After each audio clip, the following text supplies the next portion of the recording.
é porque eu cheguei agorinha lá do escritório, estava atendendo um caso meio complicado, né? E, como diz, ultrapassou o tempo previsto que eu previa para essa consulta. Mas vamos lá, né? Vocês estão me ouvindo? Estava aparecendo aqui como se tivesse bloqueado o meu microfone. Então vamos lá, gente.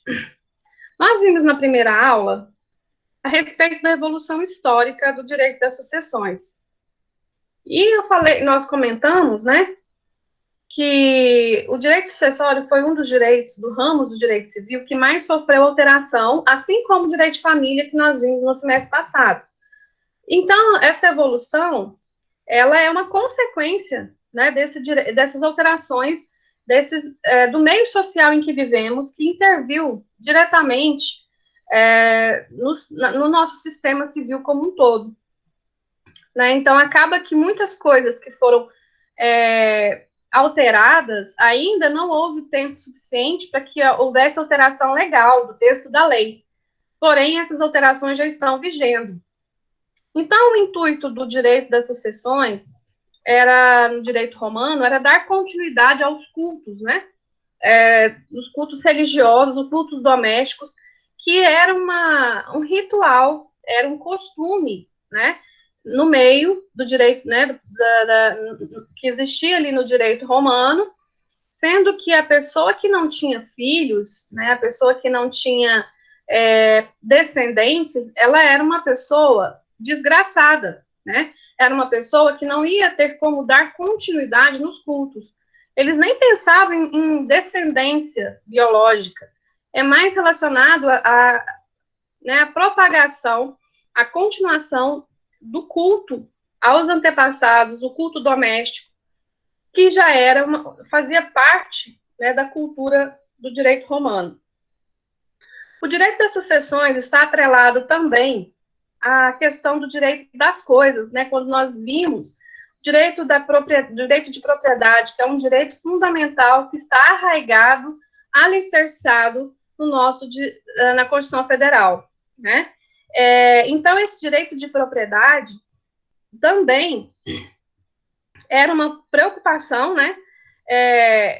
Mas a preocupação do direito romano, na época, era mais relacionada à questão de propagação do culto, e ainda, né, foi criado a adoção, na época já foi criado o Instituto de Adoção, prevendo essa falha, ou seja, essa ausência de filhos por parte das pessoas que poderia acontecer, né? Então, na impossibilidade de ter filhos, poderia haver a adoção. Mas o que não poderia ficar é sem a continuidade dos cultos. O fundamento do direito das sucessões. Nós falamos na aula passada também. Nossa, tem gente querendo entrar aqui. Nós falamos na aula passada também acerca do fundamento do direito das sucessões. Falei que ele se fundamenta no direito de propriedade, previsto na Constituição Federal. Falei também que ele encontra respaldo na solidariedade, no princípio da solidariedade familiar, uma vez que visa, né, manter o padrão de vida, né, da família, mesmo havendo falecimento do provedor.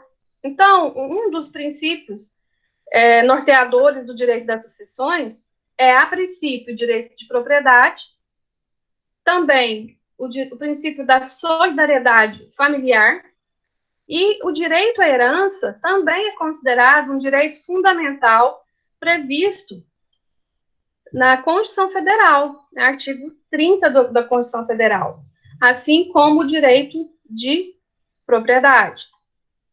Qual seria o objetivo, né, do direito das sucessões?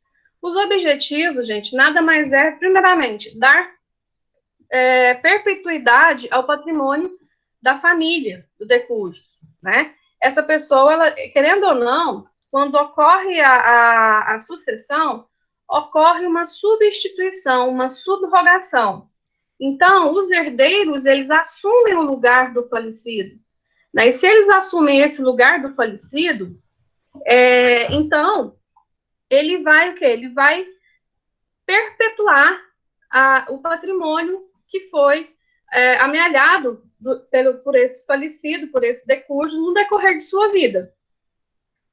E o apreço pelo herdeiro, né? Em regra, ao direito sucessório, tem o direito ao direito sucessório as pessoas mais próximas. Tanto é que, na ordem da vocação hereditária, os mais próximos excluem os mais remotos. Então, o intuito também é o quê? É o apreço, né, do sucedido pelo herdeiro. Então, existe um apreço, existe uma preocupação vinculada a esse princípio da solidariedade familiar que nós já falamos. E também, gente, a continuidade das relações jurídicas que foram firmadas pelo falecido, né, para que não haja fim, né, nessas relações jurídicas travadas. Existem certas relações que são personalíssimas. Essas relações, com o falecimento do indivíduo, elas cessam, né? Mas existem outras relações que podem ser dar continuidade mesmo havendo falecimento.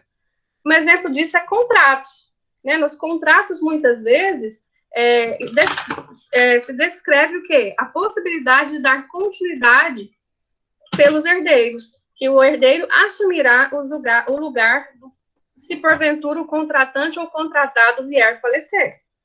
Né? Então, é muito comum que isso aconteça. É uma forma de substituição, de subrogação. O falecido será substituído pelos herdeiros se as obrigações oriundas não forem personalíssimas. Os princípios constitucionais que norteiam o direito das sucessões, primeiro, vem o princípio maior, né, que é a base de todo o nosso ordenamento jurídico, que é o da dignidade da pessoa humana. Depois vem da solidariedade familiar, né, que é necessário que haja uns, né, em vida, uns cuidando dos outros. E quando essa pessoa falece, ele deixa o quê? O patrimônio para que vá prover, né, essa família, para que essa família não fique desprovida financeiramente. Tanto é que no nosso direito das sucessões, se houver herdeiros necessários, que são descendentes, ascendentes e cônjuge, o indivíduo falecido só vai poder deixar em testamento somente 50% do patrimônio dele. Por quê? Em razão dessa solidariedade familiar, em razão de preservar e dar condições mínimas para que essa família, né, dê prosseguimento à sua vida. Proteção à família, né? Se a pessoa não pudesse amealhar o seu patrimônio e deixar para a família, qual estímulo que ela teria para trabalhar, né? Para juntar patrimônio. Então, nada mais é também com o intuito de proteger essa família. Intangibilidade da legítima. A intangibilidade da legítima significa o quê? Significa que existe uma reserva, é uma reserva onde o falecido não poderá deixar mais que 50%, dispor em testamento de mais de 50% do seu patrimônio, se ele tiver herdeiros necessários, com o intuito princípio de preservar a família, de fazer valer esse princípio da solidariedade familiar. Então, muita gente fala assim, gente, mas o patrimônio é dele, ele deveria ter autonomia para deixar para quem ele quisesse. Mas não, a legislação se preocupou com a família, né? Como que esse provedor vai, na falta dele, como essa família vai se constituir financeiramente, né? Como é que ela vai se virar financeiramente? Então, em razão disso, é que há a proteção desses 50% chamado de legítima, né? Legítima ou reserva. Essa reserva para que haja a possibilidade de dar continuidade nessa família com dignidade, né? Primando pela dignidade dos membros daquela família, dignidade da pessoa humana. E temos também o princípio, né, que nós falamos na aula anterior, estou fazendo uma recapitulação bem rápida, né? Eu não adentrei ainda na matéria propriamente dita de hoje, mas esse princípio que vocês já devem ter ouvido falar nele desde o primeiro período, né? Chamado princípio de Sarcini, né? Uma expressão em francês, muitos falam Cézine, mas nada mais é do que o direito à sucessão aberta. O que seria isso? A partir do momento em que há o falecimento do indivíduo, os bens que pertenciam a ele passam diretamente para os seus herdeiros, que vão exercer a posse indireta e que se formalizará, ou seja, a partilha, somente ao final da processualização do inventário, né? Então, o princípio de Sarcini nada mais é do que a transferência imediata do patrimônio deixado pelo falecido aos seus herdeiros, para que possa dar continuidade, inclusive, nessas relações que nós já vimos anteriormente, firmadas pelo falecido. Só que os herdeiros não terão a posse direta desses bens. Somente terão a partir do momento em que houver o inventário. Né? Então, somente nesse momento é que haverá a partilha, que esse bem se tornará divisível, porque, a princípio, a herança ela é um bem indivisível, que se tornará divisível somente a partir do momento da expedição dos formais de partilha. Né? Então, pelo princípio de Sarcini, o que significa? Então, passa aquele patrimônio de forma indivisível, passa ele todinho para todos os herdeiros, que ficarão co-herdeiros, eles serão sócios naqueles bens, sócios naquele patrimônio deixado pelo falecido. Então, eles serão co-herdeiros. E eles terão a posse indireta desses bens, para que possa zelar e salvaguardar esses bens. Só que até a nomeação do inventariante, né, até que seja aberto o inventário, até a nomeação do inventariante, quem toma conta desses bens deixados pelo falecido é o administrador provisório. Né? Ele vai administrar de forma provisória até a nomeação do inventariante. Que aí, por exemplo, professora, mas e se a pessoa não entra com inventário? Como é que fica? Essas pessoas, no caso, a esposa, né, a viúva ou viúvo, os filhos, as pessoas que o Código Civil traz, desempenharão essa função de administrador provisório, mas que nenhum imóvel, nenhum bem móvel ou imóvel pode ser transferido para um terceiro, para outro, se não for através de inventário. Então, por mais que não se queira fazer inventário, porque a gente já vi vários casos de pessoas que falecem depois de 20 anos e nunca foi aberto o inventário daquela pessoa. Não sei como os herdeiros conseguiram tocar, às vezes, a fazenda, algum imóvel, sem a necessidade ali de se deparar com a necessidade de fazer um inventário.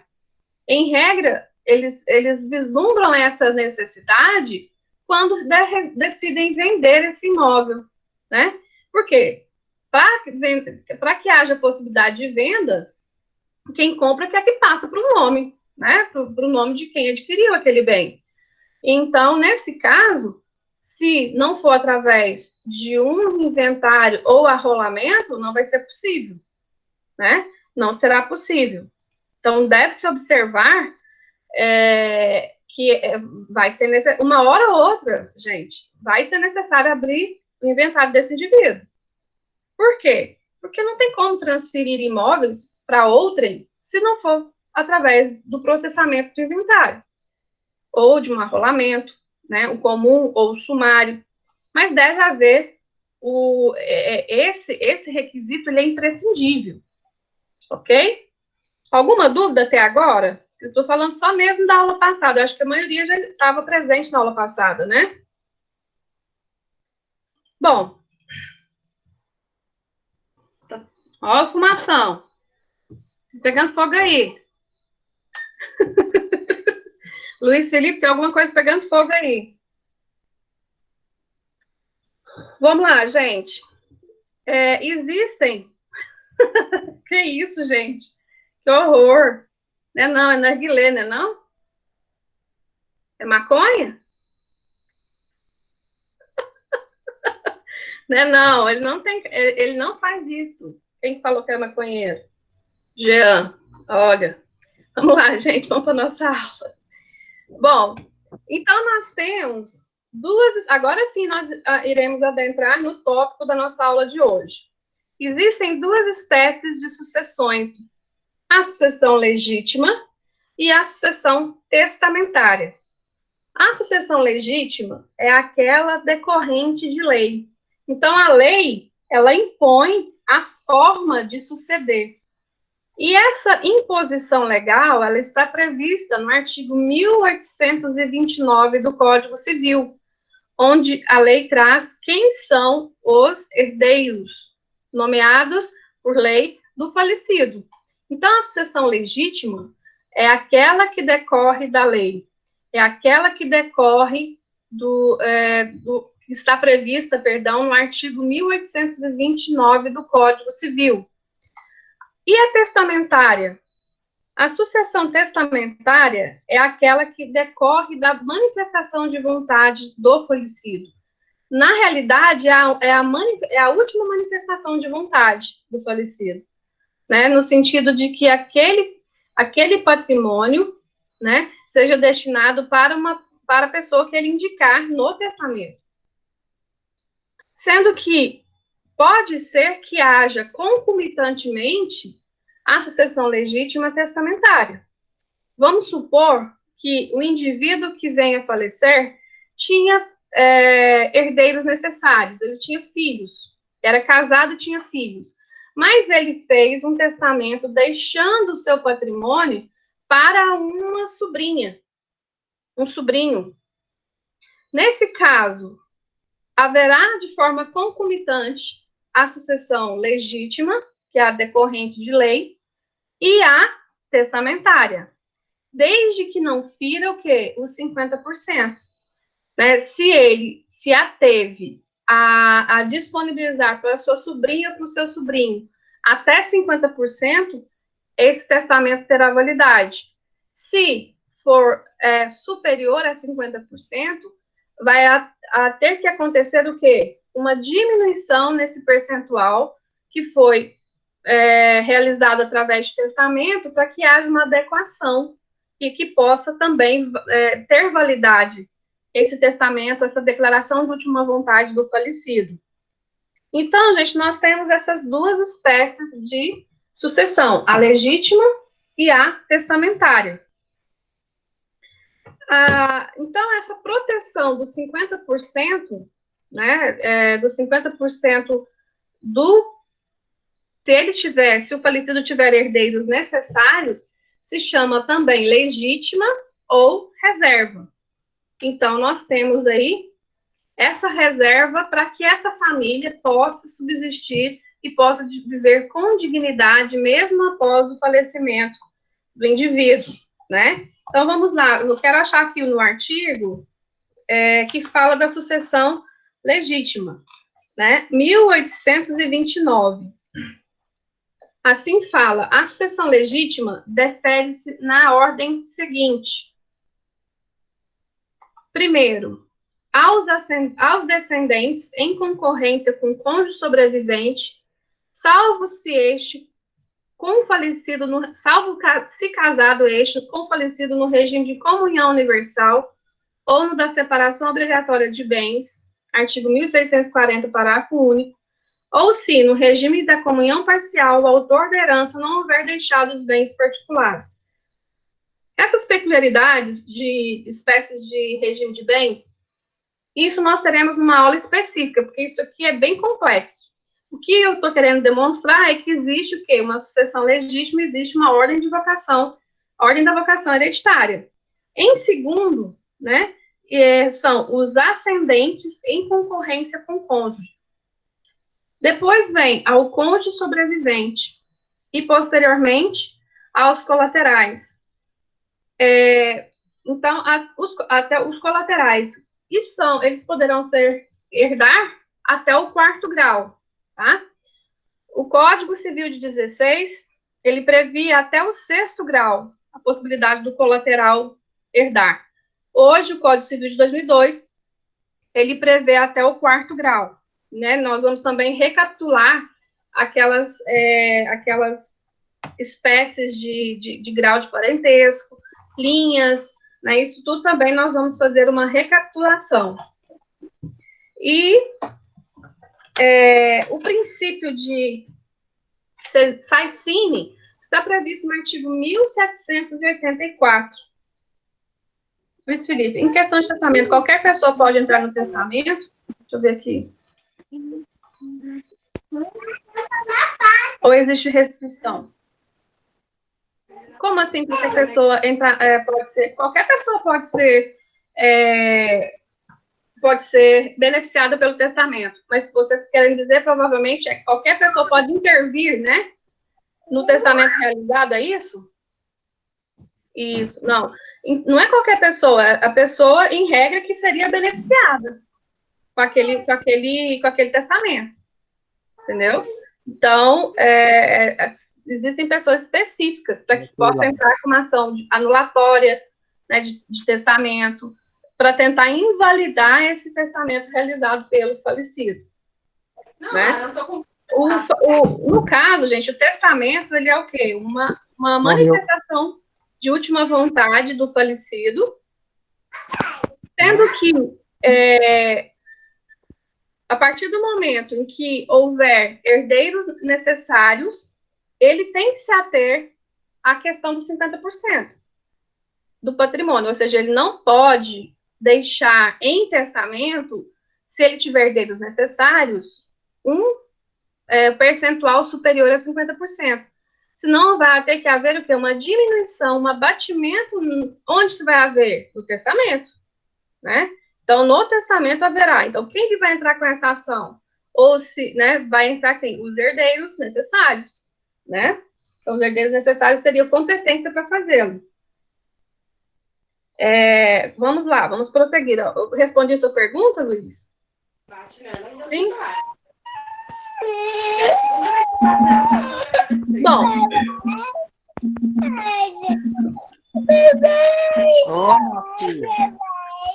Tem alguém chorando aí? Bom, então vamos lá, gente. Então, a sucessão legítima é a decorrente de lei e a sucessão testamentária é decorrente de uma manifestação de última vontade no caso do testador. Se tiver tudo tranquilo, se ele não tiver herdeiros necessários, ele pode dispor, inclusive, da totalidade do seu patrimônio para quem ele quiser, né? Para quem ele quiser, ele pode deixar a totalidade do seu patrimônio. Mas agora, se ele tiver filhos, pais vivos e cônjuge, e aqui, quando eu falo cônjuge, eu também falo de companheiro, no caso de união estável, então ele já não poderá deixar os 100%, ele tem que reservar os 50%. Qual que é o intuito? É o intuito daquele princípio que nós já vimos, para obediência ao princípio da solidariedade familiar, né, e da dignidade da pessoa humana, para que aquela família possa se sustentar posteriormente ao falecimento do indivíduo, né, do provedor. Bom, como eu falei para vocês, é possível a existência dos dois, ou seja, da sucessão tanto legítima quanto testamentária de forma concomitante, quando ele não disponibiliza a totalidade do seu patrimônio em testamento. Né? Então, pode haver, aí vai cumprir a sucessão legítima, se ele tiver herdeiros necessários, e também a sucessão testamentária.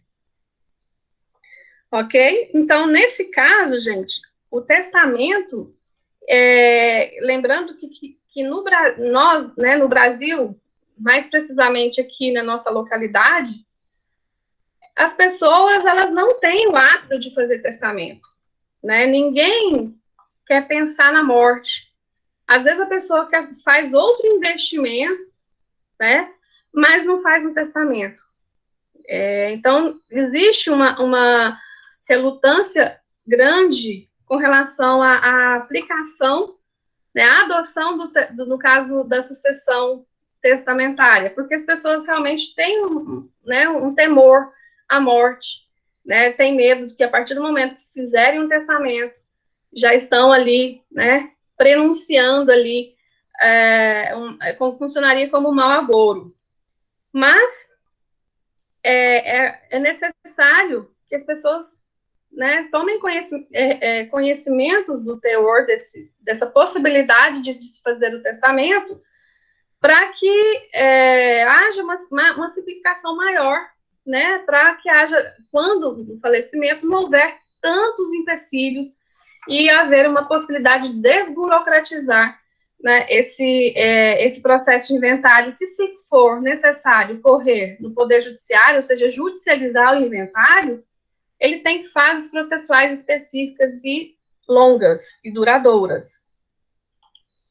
Então, gente, existe a liberdade de testar, né? O testamento, ele pode ser a qualquer momento revisto pelo testador, em vida, óbvio, né? Então, por exemplo, se eu fiz um testamento, né? Mas eu peguei e briguei com aquele indivíduo que eu ia deixar o meu patrimônio. Aí eu vou lá e faço um outro testamento. Então, qual que vai ter validade?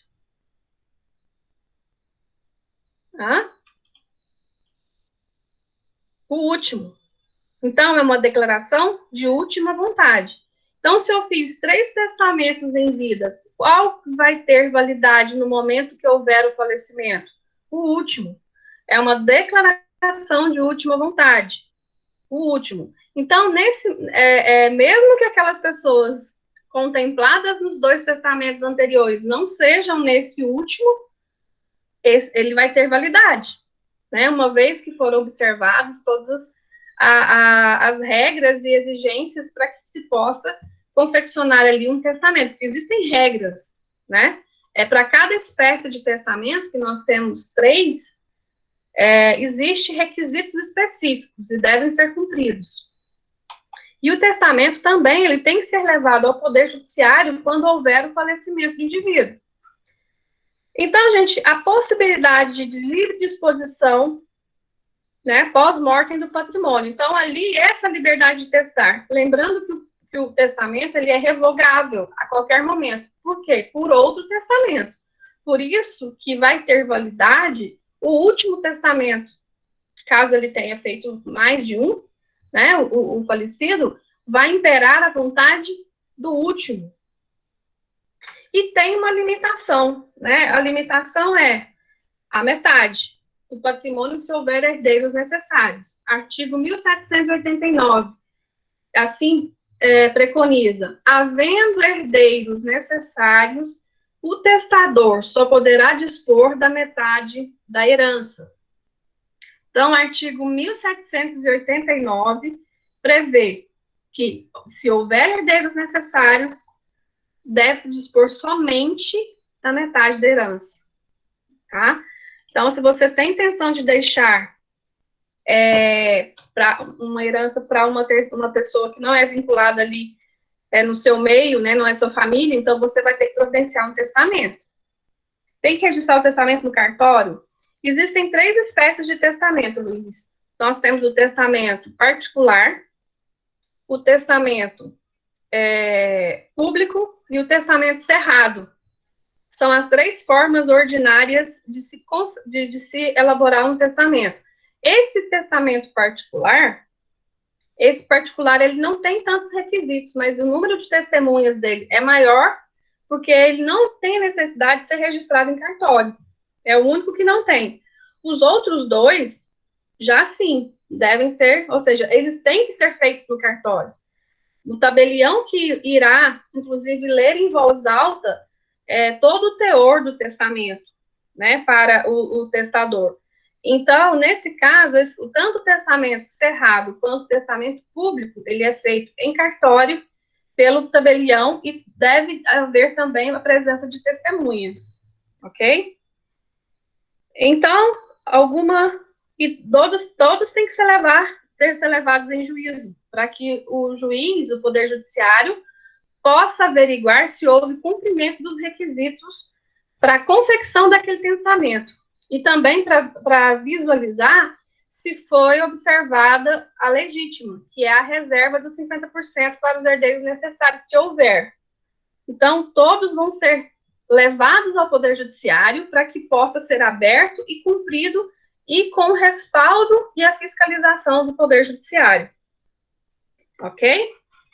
Vamos lá. Com relação a essa ordem da vocação hereditária, na falta, né, de um testamento válido e eficaz, vai se aplicar a sucessão legítima. Então, gente, muitas pessoas acham que o que rege primeiramente é a sucessão legítima. Não. Se não houver testamento deixado pelo falecido, vai aplicar o quê? A sucessão legítima. É o contrário.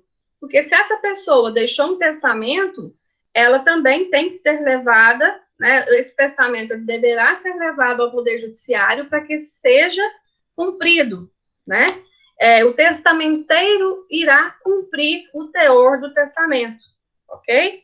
Então, nesse caso, se observado que o indivíduo não deixou herdeiros necessários e ele deixou um testamento, mesmo assim tem que ser levado ao Poder Judiciário para ser aberto e cumprido, né, em todo o seu teor, e o juiz ele vai sentenciar, sentenciar e vai referendar o que foi descrito no testamento, né, na sucessão testamentária. Então, é feita uma busca, quando a pessoa falece, é feita uma busca através de consulta a cartórios para ver se essa pessoa não deixou o testamento. Eu tenho que ter uma certidão do falecido, né, atestando que esse indivíduo não deixou testamento, né? Então, esse serviço ele é feito por um cartório que é vinculado ao Poder Judiciário, onde é feita essa solicitação de uma certidão, ou positiva ou negativa, da existência ou não de um testamento, tá? Para que depois possa ali haver ali a sucessão legítima da forma descrita no artigo 1829. Então, primeiramente, analisa-se se o indivíduo deixou ou não testamento. Se ele não deixou testamento, seguirá as regras previstas na lei, né, na sucessão legítima. Então, essa ordem da vocação hereditária, ela é feita por classes, né? Os herdeiros são divididos em classes. Primeiro, nós temos os descendentes, né? Ascendentes. Os descendentes, sempre os mais próximos, excluem o mais remoto. Ou seja, se o indivíduo tem filhos, os netos não irão herdar, ok? Os netos só irão herdar se houver falecimento dos filhos. Pode acontecer onde vai haver uma subrogação, uma substituição, né? Então, nesse caso, sempre os mais próximos excluem os mais remotos. Então, se a pessoa deixou a classe de descendentes, e o primeiro descendente que vem de forma direta são os filhos, então os netos não irão herdar. Em segundo momento, existe uma classe chamada de ascendentes, que são os pais, os avós, né, do caso do falecido. Então, nós temos aí outra categoria, que são o quê? Cônjuge. O cônjuge, ele não era considerado herdeiro necessário, né? Então, o cônjuge, ele não era considerado como herdeiro necessário. Então, o Código Civil de 2002 o elevou a herdeiro necessário. Então, o cônjuge, se tiver, por exemplo, se o indivíduo não tem descendente e não tem ascendente e tem cônjuge, então, todo o patrimônio do indivíduo vai para o cônjuge. Vai ficar ali, vai morrer ali, não vai para o colateral. Por quê? Pela máxima que nós acabamos de dizer, que os mais próximos excluem os mais remotos, né? E depois nós temos a categoria de colateral, né? No Código Civil de 16, essa colateralidade era até o 6º grau. E hoje, com o Código Civil de 2002, vai até somente o 4º grau. Então, vai até quem? Sobrinhos, né? Nós fazendo aquela relação de parentesco. Então, nós podemos traçar até o sobrinho, né? Até o tio, avô. Então, nós temos que saber, ou seja, cada caso vai ser um caso, a gente tem que analisar quais são os herdeiros do indivíduo.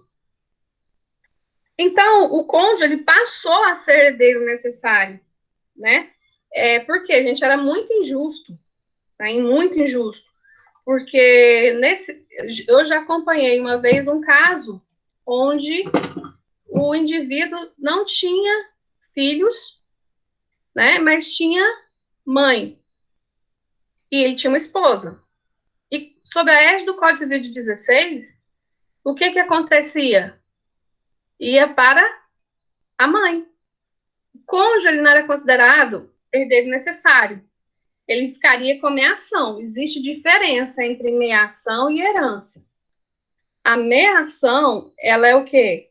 Ela é um direito adquirido em decorrência do regime de bens em vida, né? Então, ele é um regime, ele é, no caso, a meação, ela é um direito adquirido em vida no momento que há o quê? Escolha do regime de bens. Comunhão parcial, comunhão universal, né? Então, já é um direito que existe anteriormente. Então, nesse caso, não houve herança. A parte do falecido subiu para a mãe. E o cônjuge ficou somente com a meação. Não houve herança. Ele não era considerado herdeiro necessário. Então, gente, ele passou, né? O cônjuge passou a ser considerado herdeiro necessário. E ele também pode ser excluído, né? O cônjuge também pode ser excluído no caso de deserdação, que nós iremos ver também mais na frente. Bom, alguma dúvida até agora? Alguém quer fazer alguma pergunta? Vamos lá.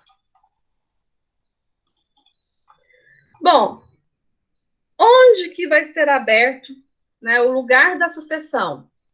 O artigo 48 do Código de Processo Civil será no foro do domicílio do autor da herança. Então, o último domicílio do autor da herança será onde será processado o inventário, né? E também nós temos o parágrafo único do artigo 48, prevê também quando o falecido tiver vários domicílios ou não tiver um endereço certo. Nesses casos, será definido pelo foro da situação dos bens imóveis deixados pelo falecido. Então, a priori, o foro do domicílio do autor será o local competente para abrir a sucessão. E se ele não tiver endereço, né, domicílio certo, poderá ser feito na localidade de maior bens, existência de maior bens imóveis. Vamos supor que ele tem vários bens em várias cidades. Então, fará uma análise, do maior número de bens. Onde está o maior número de bens? Concentrado o maior número de bens do falecido. E quem vai exercer a administração da herança? Eu já falei para vocês que a herança, ela é um todo uno e indivisível. Então, transfere-se para os herdeiros em razão do princípio de sai-sim, né, como unidade. Depois, com a processualização do inventário, com o final, com a partilha desses bens, é que ele se tornará um bem divisível. Então, quem vai administrar essa herança? Até a nomeação do inventariante, caberá ao administrador. Então, até o momento em que for nomeado o inventariante, e pode ser, como eu falei para vocês, tem gente que acha que pode ficar sem fazer inventário, que não tem problema. Não tem problema quando não tem bens, né? Quando tem bens, tem que fazer um inventário. A responsabilidade do herdeiro. O herdeiro, ele é responsabilizado pelas dívidas deixadas pelo falecido? Nesse caso, gente, se o falecido tem dívidas, o herdeiro ele vai ser responsável somente até as forças da herança. Só daquilo que ele recebeu. Se for superior, se a dívida for superior ao que ele vai receber, ele não vai ser responsável por esse pagamento dessa dívida, tá? Em razão dessa limitação de acordo com as forças da herança. É possível que no decorrer do inventário, né, ou até mesmo antes de processar o inventário, mas após o falecimento, pode haver exceção de direitos hereditários? Pode haver exceção de direitos hereditários. É um negócio jurídico, né, estabelecido em inter vivos, que vai ter validade após o falecimento do decujus e antes da partilha. Então, nesse meio tempo, pode haver a cessão de direitos hereditários. Isso é muito comum entre os próprios herdeiros. Às vezes, um herdeiro quer ficar com a totalidade da fazenda e o outro a totalidade da casa. Então, eles fazem cessão de direitos hereditários, eles fazem uma barganha para que né, quando for expedir o formal de partilha, já vai sair observando o que foi feito nessa cessão de direitos hereditários. Lembrando, gente, que o herdeiro ele tem o quê? Ele tem preferência. Se eu for beneficiada com uma herança, estiver em processo de inventário, eu posso fazer uma transação? Eu posso fazer uma transação, eu posso fazer uma cessão de direitos hereditários? Eu posso, mas desde que eu observe o direito de preferência, eu tenho que perguntar primeiramente para os outros herdeiros se eles não têm interesse em comprar minha parte, né? Por quê? Porque existe esse direito de preferência entre esses co-herdeiros. A abertura do inventário. Quando se deve abrir o inventário? Se for um inventário judicial, ou até mesmo extrajudicial. O extrajudicial ele tem regras próprias que vai depender muito do que a Secretaria da Fazenda prevê. Mas deve se atentar aos 2 meses, ou seja, 60 dias, para que haja abertura desse inventário. Então, a pessoa tem, os herdeiros têm o prazo de 2 meses para que haja abertura do inventário. Se ele não fizer no prazo descrito, o que acontece? Vai ter alguma penalidade? Poderá ter uma penalidade, sim, que é pagamento de multa. Mas é um direito que não há preclusão desse direito em decorrência da não prática desse prescrição, né? Não existe prescrição, decadência nesse caso específico, uma vez que isso vai ensejar somente multa. Então, quando eu deixo ultrapassar esses 2 meses e não entro com o inventário, é possível cobrar multa, né? E essa multa vai variar de acordo de estado para estado. Cada um tem uma alíquota que vai variar de acordo com o valor dos imóveis a serem inventariados. A administração desse patrimônio, quando houver já a propositura, pedido de abertura do inventário, a administração será cabida ao inventariante, né? Então, o inventariante, ele vai ter que respeitar, né, e tem que velar e zelar pelo patrimônio deixado pelo falecido. Então, tudo recai sobre as costas do inventariante. Tem que vender um imóvel para poder reformar o outro, né? Às vezes a pessoa, por exemplo, se ela tem vários imóveis e tem aluguéis, o que esse inventariante tem que fazer? Ele pode gastar os aluguéis? Não, ele vai abrir uma conta judicial. Esse dinheiro, esses frutos, esses aluguéis serão depositados numa conta específica que vai ser gerenciada pelo inventariante. E se ele, porventura, precisar de algum dinheiro para ele fazer uma reforma ou para que ele possa socorrer uma outra coisa relacionada ao falecido, ele tem que pedir uma autorização judicial. Ele não está administrando um bem que lhe pertence, ele está administrando um bem que pertence a várias pessoas, né, a todos os co-herdeiros. Então, ele deve ter muita cautela e tudo que ele for fazer vai ter que ser mediante alvará judicial. Quem que pode herdar, né? Então, gente, são as pessoas nascidas ou concebidas quando da abertura da sucessão, ou seja, no momento que o indivíduo faleceu, existe herdeiro vivo? Se não tiver herdeiro vivo, mas há possibilidade de haver uma substituição, né, uma representação?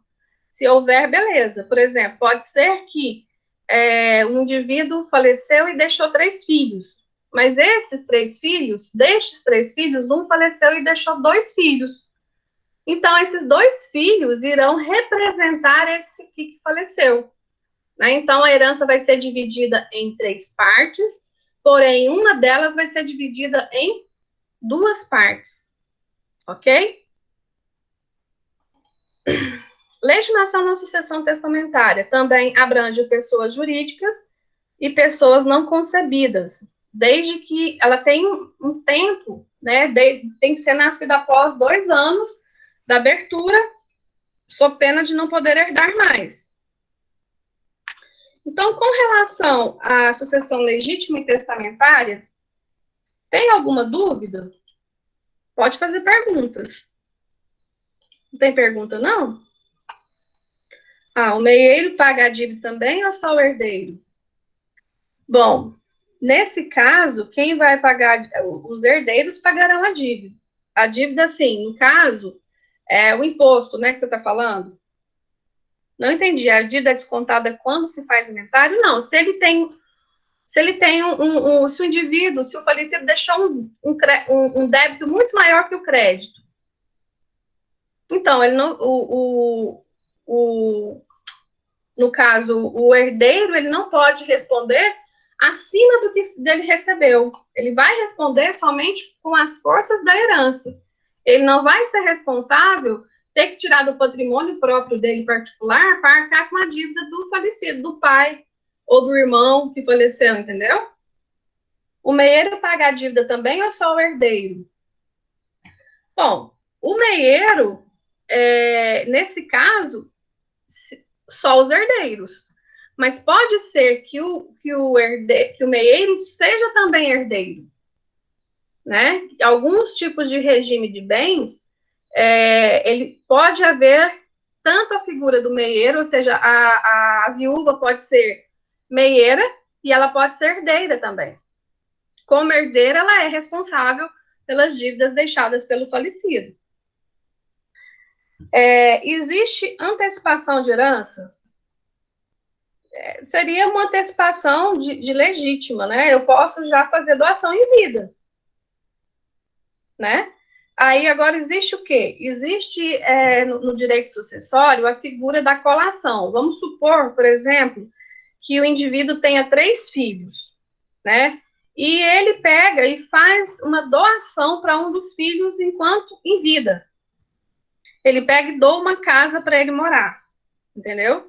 Aí, nesse caso, ele que vai especificar, e toda vez que houver uma transação entre descendentes e ascendentes, deve ter a participação de todos os outros irmãos.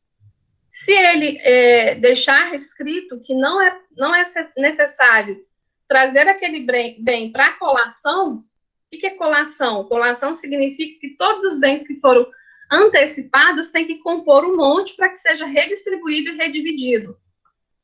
Nesse caso, se houver uma doação em vida e tiver descrito que não há necessidade da colação, retorno, aí não vai ser necessário. Aí não acontecerá um adiantamento legítimo, mas aquele indivíduo também vai ter direito na outra parte da herança, entendeu? Deu para entender? Então, vai ser uma doação.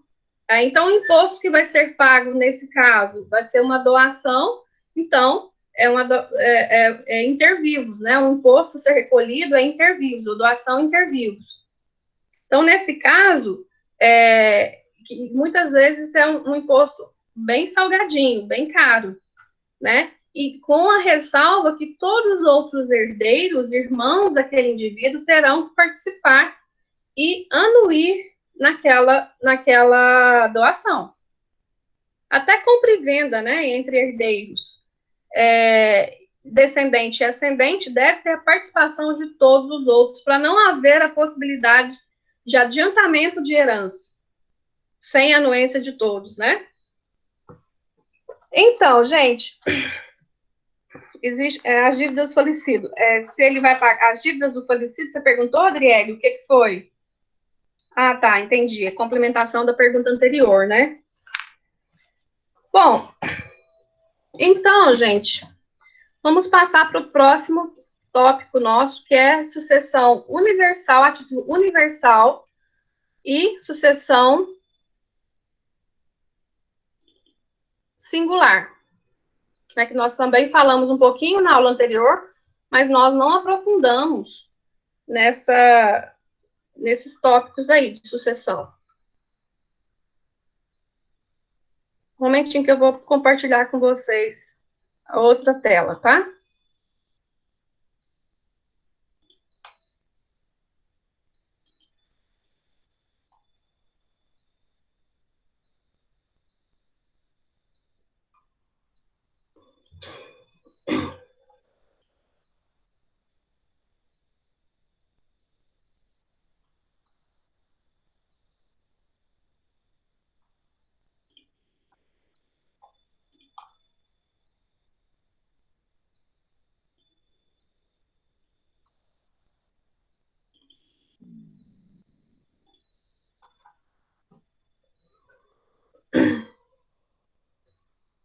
Bom, com relação à questão da responsabilidade, né? Isso aqui é uma complementação dessa outra matéria. Com relação à responsabilidade dos herdeiros, gente, essa questão das forças da herança está prevista no artigo 1792, que fala o seguinte, ó, o herdeiro não responde por encargos superiores às forças da herança. Incumbe-lhe, porém, a prova do excesso, salvo se houver inventário que a excuse, demonstrando o valor dos bens herdados. Então, gente, ele vai responder de acordo com a herança, né? Com as forças da herança. Isso quer dizer o quê? Isso quer dizer que ele não tem que tirar do patrimônio dele para pagar a dívida do falecido. Agora, por exemplo, se tiver habilitado no processo de inventário um credor que, ou seja, o valor do débito do falecido for o valor correspondente da herança, vai ter herança? Hã? Vamos supor que o indivíduo deixou um patrimônio aí de 500 mil reais. Mas, em contrapartida, ele deixou um patrimônio de 500 mil reais, deixou esposa e 2 filhos. Beleza. Aí, no processo de inventário, o credor habilitou a sua dívida no processo de inventário. E lá, ele deve 550 mil para esse credor, o falecido. O que vai acontecer? Ele vai ter que responder com o que for da herança. Porque eu vou herdar o que sobrar. O herdeiro vai herdar se tiver sobra. Se houve uma habilitação no processo de inventário, onde existe lá uma dívida de 500 mil reais e o patrimônio é de 550, vai ter herança? Não. Muito bem. Vai ficar chupando o dedo. Ok? Vai ficar chupando o dedo, porque não vai ter herança. Inclusive, vai ficar um débito, né, de 50 mil reais. Mas o herdeiro ele não é obrigado a responder por esses 50 mil reais, porque ele vai responder somente até as forças da sua herança. Isso mesmo, o credor vai ficar no prejuízo ainda de 50 mil, tá? Agora ficou mais claro, né? O inventário, como falei para vocês, ele deve ser instaurado no prazo de 2 meses, né? E cabendo a administração provisória da herança até o compromisso do inventariante. Quem que vai poder exercer? essa administração provisória? O cônjuge ou companheiro, o herdeiro que estiver na posse e administração dos bens, e também a pessoa de confiança do juiz. Artigo 1796 e 97. É bom vocês também trazer o código, né, para a gente poder manusear, tá? 1796 e 1797. Professora? Pode falar. Só puxando um gancho aí sobre a última fala. Vamos supor que o autor da herança faz a doação toda em vida de seus bens para os seus herdeiros. Vamos supor que ele tinha um patrimônio de 500 mil e em vida ele pega e faz a doação de todo o patrimônio dele, porém ele falece e tem uma dívida de, vamos supor, 400 mil. Porém, os bens do falecido foi todo doado em vida. Mesmo assim, após a morte dele, esse credor, vamos supor, o valor de 400 mil, ele pode reaver dos herdeiros ou não? Não.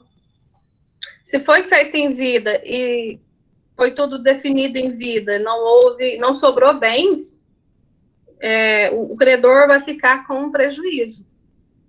O falecido leva a dívida com ele no caixão.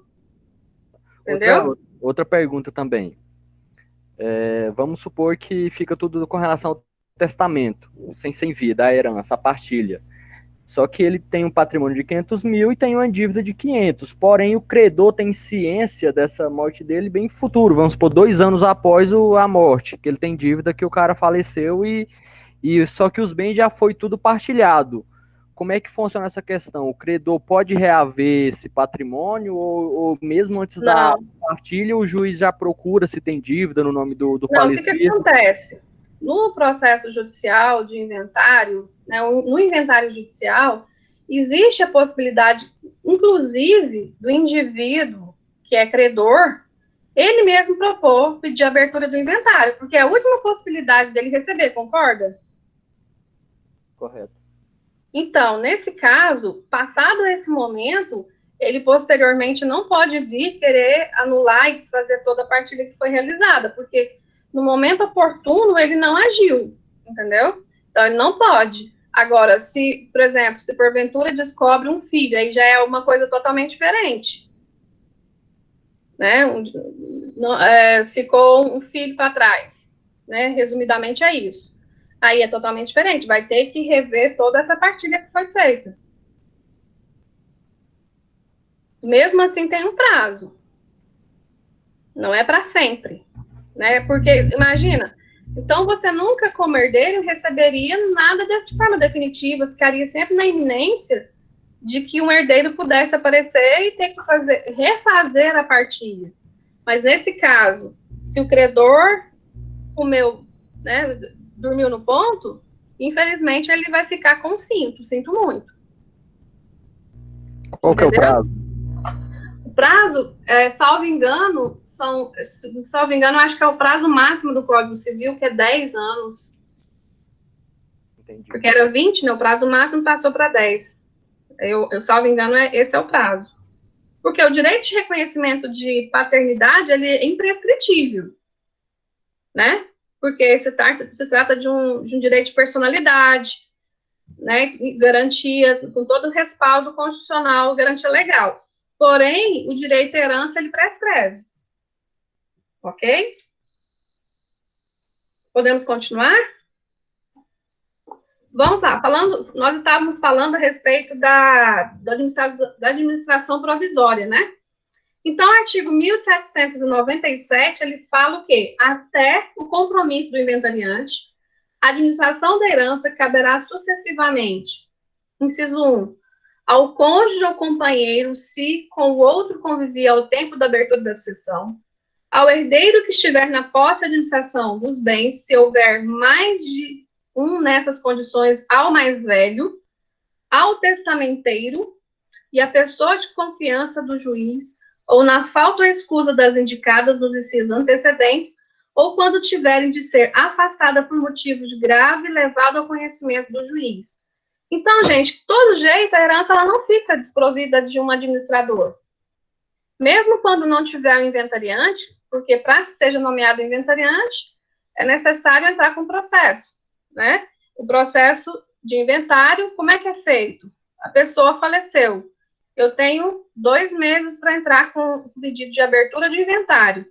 Então, eu entro com essa petição chamada pedido de abertura de inventário, onde eu peço a nomeação do inventariante e depois que ele assina esse termo de inventariante, ele tem 20 dias para apresentar as primeiras declarações, que é tudo que o falecido deixou, né? Quem são os herdeiros, quem é o meieiro, quais os bens, um esboço de partilha. Então, tudo isso vem com as primeiras declarações.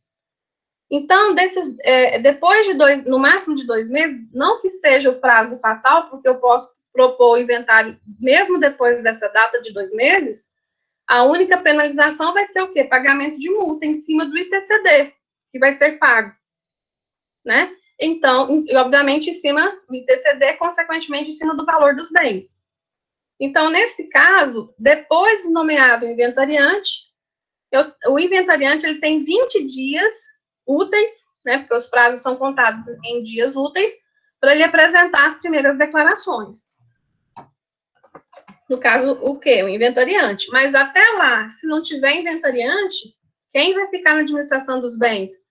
O administrador, de acordo com o artigo 1797, as pessoas indicadas previstas no artigo 1997.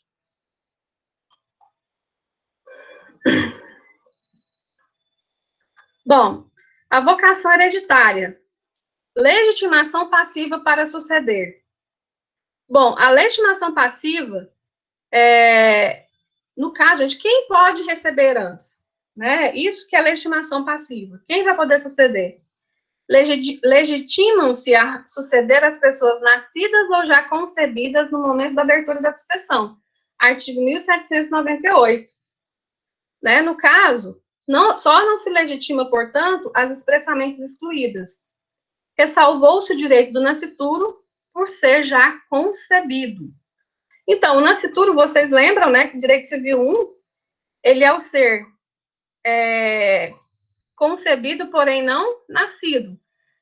E ele vai herdar se houver o quê? O nascimento com vida, né? Vocês estão lembrados? Nasceu com vida, ele vai herdar. Se ele nasceu morto, então ele não vai herdar. A condição vida é para aquisição da personalidade jurídica, né? Então, na sucessão testamentária, também pode ser chamados para suceder os filhos ainda não concebidos, chamados prole eventual, de pessoas indicadas pelo testador, desde que viva estas ao abrir a sucessão. As pessoas jurídicas e as pessoas jurídicas cuja organização for determinada pelo testador sob forma de fundação. Então, fundação, vocês lembram o que é, né? O proprietário, né? O falecido proprietário daquele bem, daquele patrimônio, ele deixa um percentual do patrimônio dele para que haja abertura de uma fundação com os fins determinados por ele. Ele que vai determinar o fim da fundação, tá? Então, ele é um negócio que é constituído em vida, porque pode ser até pós-mortem, pode ser em vida e pode ser pós-mortem, mas ele tem que ser observado o que o testador determinou, ou seja, se ele deixou X% do patrimônio dele para abertura de uma fundação com o fim de atender crianças portadoras de HIV, deve ser seguido o que o testador determinou. Falta de legitimação para ser nomeado herdeiro ou legatário. Artigo 1801. Quem que não pode ser nem herdeiro nem legatário? A pessoa que arroga escreveu o testamento, nem o seu cônjuge ou companheiro ou seus ascendentes irmãos. Por que é a pessoa que não pode? Porque ela tem como, inclusive, burlar o que foi dito pelo testador, né? As testemunhas do testamento. também não podem ser beneficiadas, nem como herdeiro, nem como legatário. Concubino do testador casado, salvo se este, sem culpa sua, estiver separado de fato do cônjuge há mais de 5 anos. O tabelião civil ou militar, ou comandante ou escrivão perante a quem fizer assim, ou que fizer aprovar o testamento. Bom, existe possibilidade de sucessão via contrato? Né? Não. Né? Contrato oneroso e interposição de pessoas. Simulação. A pessoa simula. Né? O que é simulação? É a idealização, é a confecção de um ato que ele não existe, mas que, na realidade, quer dizer, eles têm o intuito de produzir outro resultado. Né? São nulas disposições testamentárias feitas em favor de pessoas não legitimadas a suceder, ainda quando simuladas sob a forma de contrato oneroso. Por exemplo, eu quero deixar um patrimônio para o meu concubino, né? E eu simulo ali uma compra e venda, né? Isso é simulação. Em favor de pessoas não legitimadas a suceder, ainda quando simuladas sob a forma de contrato oneroso. É o que nós estamos falando agora. Ou feitas mediante interposta pessoa. Colocar uma pessoa para intermediar esse negócio. Também não vai ter validade. Agora, nós iremos tratar, antes de entrar em aceitação e renúncia, nós iremos tratar das espécies de forma de testamento, perdão, de sucessão. Mas provavelmente tem nesse material mais embaixo, só que eu tenho que falar nele primeiro, antes de falar de aceitação ou de renúncia. Espécies de sucessões. Com relação ela pode ser, as sucessões, ela pode ser a título universal e a título singular. Vamos ver se eu acho aqui mais embaixo. Não está aqui, não. Depois eu complemento esse material para vocês. Então, gente, quanto aos efeitos, pode ser universal ou singular. Quando que ocorre a sucessão universal? Ela ocorre quando há o quê? A disponibilização de todos os bens. Eu deixo o falecido, ele deixa todos os bens para os seus herdeiros. Não há, de forma direta, a individualização de bens para um e para outro. Entendeu? Então, todos os herdeiros, eles serão co-herdeiros, eles serão herdeiros, serão proprietários quando, na finalização daquele inventário. Então, a sucessão a título universal é quando o autor da herança deixa o seu patrimônio para os seus herdeiros, mas ele não indica, por exemplo, deixo a minha fazenda no Pará para tal pessoa. Não há uma individualização do patrimônio. Há uma sucessão a título universal. Há uma sucessão única e indivisível. E, no momento oportuno, será feita a partilha. Isso é sucessão universal, a título universal. A sucessão singular, ela ocorre quando há o quê? A individualização dos bens deixados pelo autor da herança. Quando ele determina que um determinado bem vai ficar com tal pessoa, né? Isso acontece quando? Na sucessão testamentária, né? Quando ele disponibiliza um bem, deixando de forma específica para um legatário.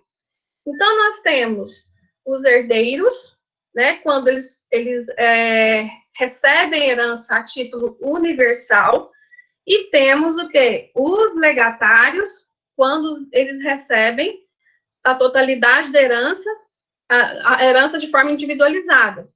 Então, nós temos os herdeiros, né? E nós temos o quê? Os legatários.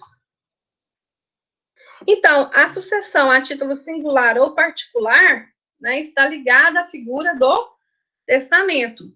Né? Então, quando eu deixo o falecido, o autor da herança, deixa todo o patrimônio sem especificar para quem irá ficar, para qual herdeiro irá ficar, é a sucessão a título universal. Mas quando ele determina, identifica em qual patrimônio aquele legatário vai ficar, ele disponibiliza a individualização daquele patrimônio para tal pessoa, para tal legatário, aí a sucessão ela é o quê? A título singular ou particular. Sendo que há um benefício nisso tudo, porque quando a pessoa recebe, né, os herdeiros recebem o patrimônio, todos são responsáveis pelo pagamento de tudo que foi inerente àqueles imóveis, aqueles bens. Eu falo imóveis, né, uma forma de aqueles bens que compõem o patrimônio. Pode ser bens móveis, imóveis, semoventes, títulos, né, tudo isso é considerado patrimônio. Agora, então eu vou, por exemplo, o ITCD, o ITCMD, que é o imposto devido em decorrência mortis causa. Todos os herdeiros são devedores desse valor. Já no caso da sucessão singular ou particular, não. Ele vai ser responsável pelo pagamento dos impostos e responsável pelo pagamento somente daquele bem que ele vai receber. Né? Então, ele responde apenas pelas dívidas referentes ao bem que foi deixado para ele. Ok? Alguma dúvida?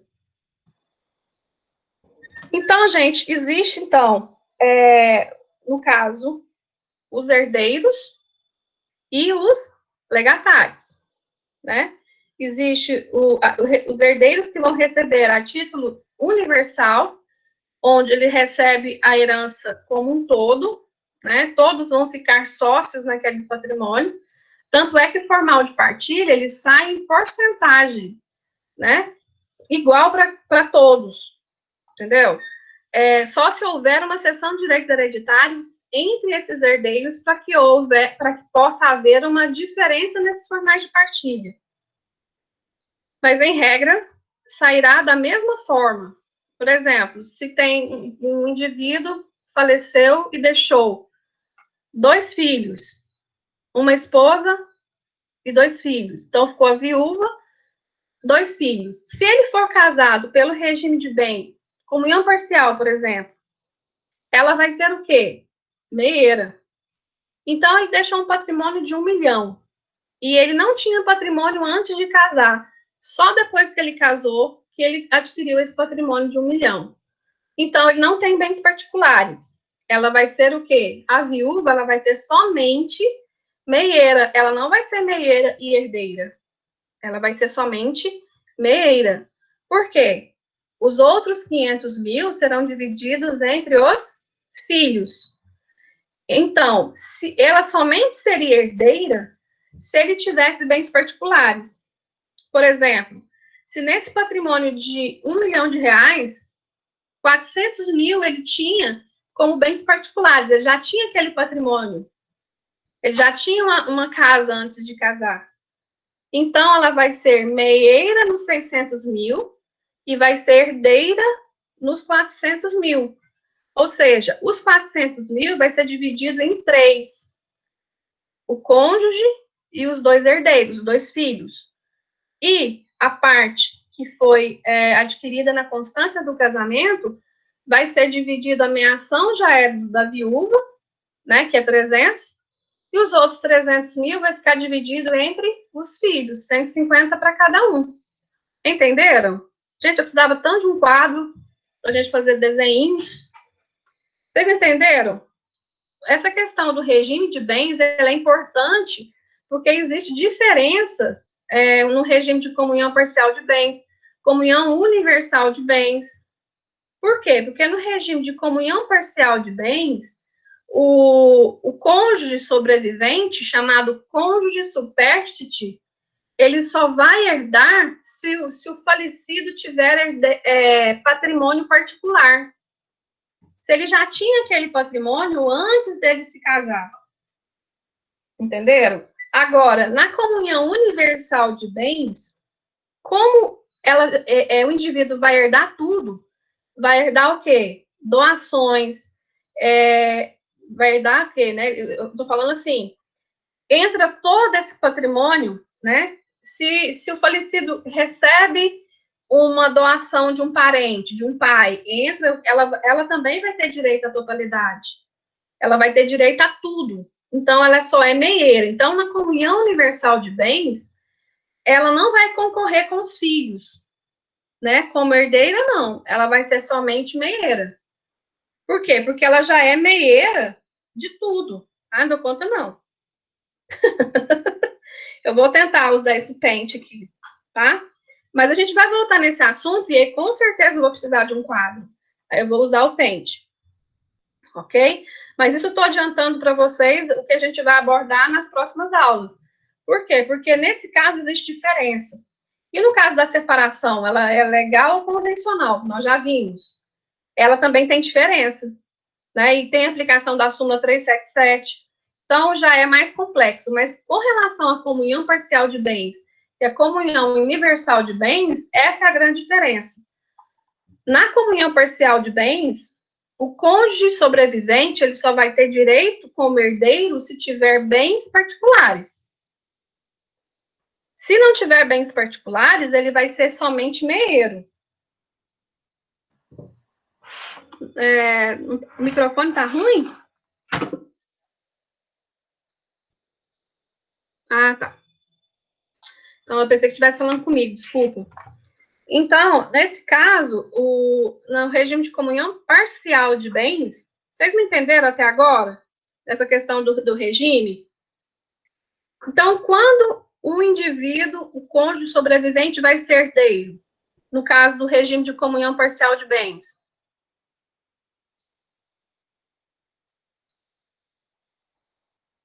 Hã? Pode falar. Ou, pode falar ao vivo. Então, o que vocês têm que entender? Que na comunhão parcial de bens, ela vai ser meieira, ela ou ele, né, o cônjuge sobrevivente vai ser meieiro no patrimônio adquirido depois do casamento. Se tiver bens particulares, ela vai ser o quê? Herdeira. E ela vai herdar como se ela fosse mais uma cabeça, ou seja, como se ele tivesse mais um filho. Entendeu? Então, nesse caso, que o indivíduo tinha um patrimônio anterior de 400 mil reais, quando ele casou, ele juntou 600 mil reais. Então, ele tem bens particulares é 400. E bens depois, bens comuns é o quê? 600 mil. O valor que ela vai ser meieira vai ser no quê? Na parte do patrimônio comum. Então, ela vai ser meieira nos 300 mil, somente, né? Metade de 600. Nos 400, esses 400 mil vai ser dividido em 3. Vocês estão vendo meus dedinhos aqui? 3. Por quê? Porque ela, o cônjuge sobrevivente, funciona como se fosse mais uma cabeça. Entendeu? Então, mas nós vamos voltar nessa matéria, porque essa matéria, ela tem muita gente que confunde ela. Então, vamos lá, vamos prosseguir. Essa matéria a gente volta quando nós virmos a sucessão, a ordem da sucessão hereditária de forma específica, que nós vamos ver, no caso, descendentes, né, a forma de herdar, ascendentes, como que ele vai herdar, né? Então, nós vamos ver de forma pormenorizada essa parte aí. Bom, com relação, voltando aqui, né, aceitação e renúncia da herança. Bom, a aceitação e a renúncia. O que seria aceitação e o que seria renúncia? A pessoa, ela não é obrigada, né? Ela não é obrigada a aceitar ser obrigada a aceitar algo. Pode ser que ela não queira. Isso é aceitação e renúncia. Pode ser que o indivíduo fala assim, não, eu não quero nada desse indivíduo, eu não quero nada desse cara, né? Então, ele vai renunciar a essa herança. E se eu ficar caladinha, né, o que vai acontecer? Vai se entender que eu aceitei essa herança. Né? Então, quando eu aceito essa herança, e eu tenho que ter a consciência como herdeira que eu vou receber o ônus e o bônus. Em que sentido? Por exemplo, vamos supor que eu vou herdar, juntamente com meus irmãos, uma fazenda, né? Uma fazenda de 100 alqueires. Só que ela deve, né? O falecido deve de TR quase o preço da fazenda. Porque lembrando que se eu aceitar o ônus, eu vou ter que aceitar o bônus. Então, se eu não quiser essa herança, porque eu vou ter que despender dinheiro para poder ficar com a fazenda, eu posso renunciar a essa herança. Posso falar assim, não, não quero. E essa renúncia, ela pode ser translativa ou abdicativa. Translativa, eu vou transferir para uma terceira pessoa, indicada por mim. Ou abdicativa, volta para o monte para ser redistribuído. Só que tem uma ressalva muito grande com relação à renúncia. Por quê? Porque a partir do momento em que há a renúncia, se eu renuncio, os meus herdeiros, os meus filhos também não recebem. Então, é uma decisão que irá ter reflexo nos meus herdeiros. Entenderam? Então, por isso que tem que ficar bastante atento quando você vai negar alguma coisa, porque a renúncia, ela vai alcançar os meus herdeiros, ok? Vamos ver a pergunta aqui do Hugo. Quando um dos cônjuges recebe uma herança, quando estiver casado, o outro cônjuge tem direito a essa metade desse bem, mesmo casado em regime de comunhão parcial de bem? Bom, gente, existe a seguinte regra. Na comunhão parcial de bens não entra doação, salvo se a doação for feita para ambos os cônjuges. Então, para que ele tenha direito, é necessário que a pessoa que doou doe em nome dos dois. Se ele doar somente no nome de um deles, essa doação não entra na minha ação, ok? Não entra. Por quê?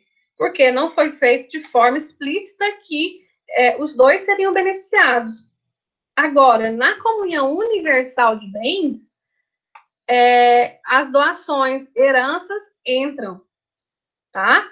Aí, ou seja, por isso que na comunhão universal, o cônjuge, o viúvo ou viúva, ele só é meieiro, porque ele vai levar a metade de tudo. Se tiver herança, ele vai levar metade. Se tiver doação, ele vai levar metade. Entendeu? Na doação também funciona essa ressalva. Salvo se o indivíduo deu somente em nome de um dos. Né? Ao contrário da comunhão parcial. Então, por exemplo, às vezes um tio fez uma doação, mas doou só para o cônjuge varão e não doou para virago, para cônjuge virago. Então, ela não vai participar, no caso da doação recebida por ele. Entendeu, Hugo? Certinho? Tem mais alguma dúvida? Hã? Não? Então, gente, a aceitação e a renúncia. A aceitação, a lei, ela determina critérios mais flexíveis para aceitação, que pode até ser de forma expressa, tácita ou presumida. Já a renúncia, como implica em consequências mais graves, até o afastamento dos herdeiros do renunciante, é necessário que haja uma manifestação expressa, entendeu?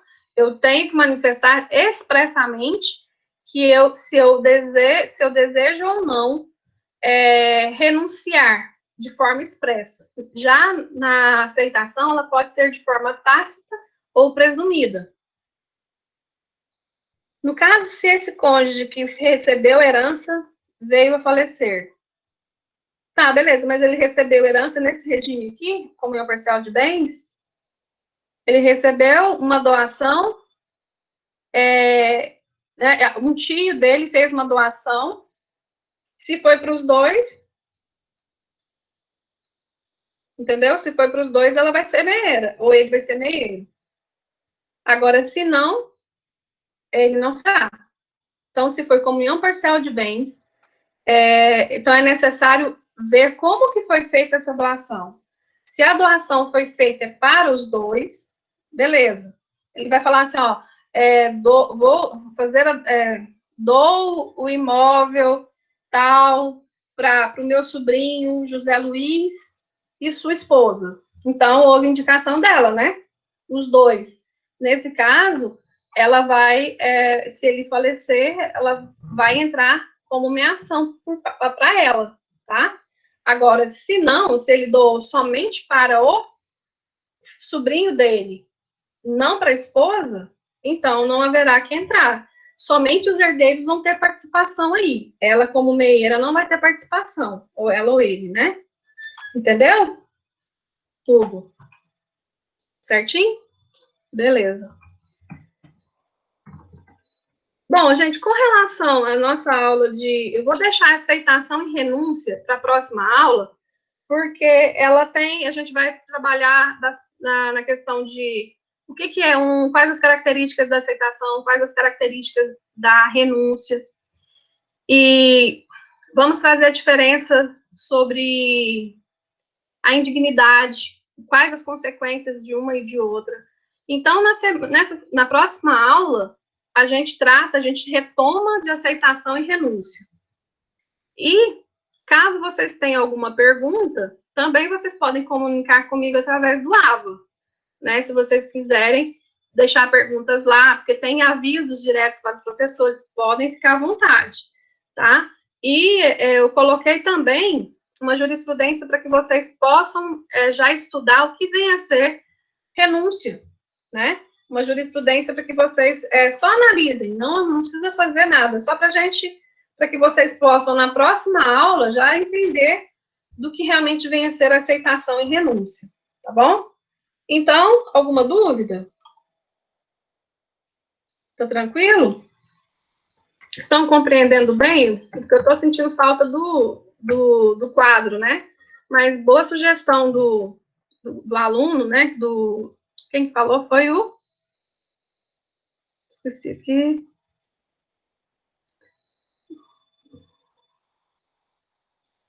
Quem que veio me indicou o pente? Ah. Então, nesse caso, esse material já está postado, entendeu? E a aula, assim que... Porque até o Drive, né, ele tem que baixar, aí eu disponibilizo para vocês. Mas a outra aula já está lá no AVA, tá, gente? A aula 1. Então, já está lá no AVA. E qualquer coisa que tiver não tendo acesso, alguma coisa, vocês me avisam. Então, já tem lá no AVA. Eu falo aula 1 não, tá? É a aula 2, da aula da semana passada.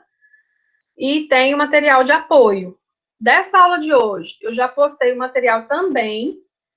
E tem uma jurisprudência para vocês só lerem, não precisa fazer nada por enquanto. E também disponibilizo a aula assim que o Drive processar essa aula aqui. Porque ela ficou mais de 1h40 minutos de aula. Tá bem? Então, demora um pouquinho. Ok? Então, gente, no mais, eu me despeço. Desejo um bom início de semana para vocês e a gente se encontra na próxima aula. E se tiver alguma dúvida, pode mandar recadinho lá pelo aula. Tá bom? Então, até mais e fiquem com Deus.